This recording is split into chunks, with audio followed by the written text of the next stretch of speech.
Nah, majalah Forbes juga merilis data siapa saja sih selebriti Korea yang paling berpengaruh tahun ini. Kita lihat nomor satu siapa?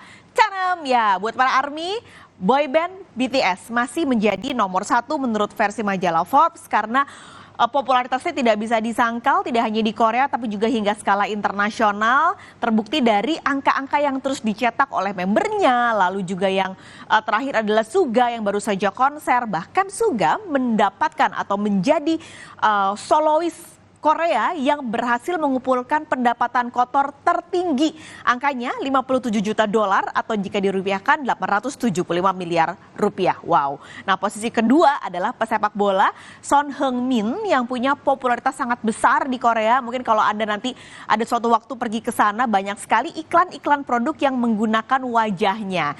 Pasalnya saudara, Heung-min ini berkali-kali membanggakan Korea Selatan dengan prestasi yang ia raih di sepak bola.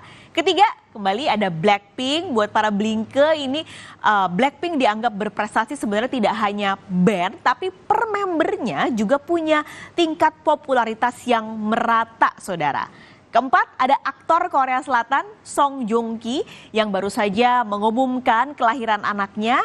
Ia ini dinilai oleh Forbes punya popularitas yang cukup stabil gitu. Jadi setiap ia rilis drama atau main film, popularitasnya cukup mumpuni dan bisa mendapatkan angka yang cukup baik dan mendapatkan posisi nomor 4. Yang kelima saudara, ada Yoo Jae-suk. Nah, Yoo Jae-suk ini mungkin buat Anda yang suka nonton variety show Running Man sudah pasti tahu siapa dia ya. Nah, itu ada gambarnya.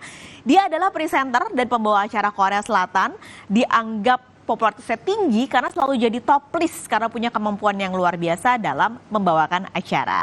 Oke, Anda sudah lihat nih beberapa data yang dirilis oleh Forbes. Sekarang saya akan berikan analisa data yang sempat dilakukan oleh Daiwa Capital Markets. Siapa tahu Anda tertarik untuk membeli saham-saham agensi Korea. Jadi nggak hanya mengeluarkan uang untuk beli merch aja ya, tapi siapa tahu mau nabung lewat beli investasi di saham agensi musik Korea.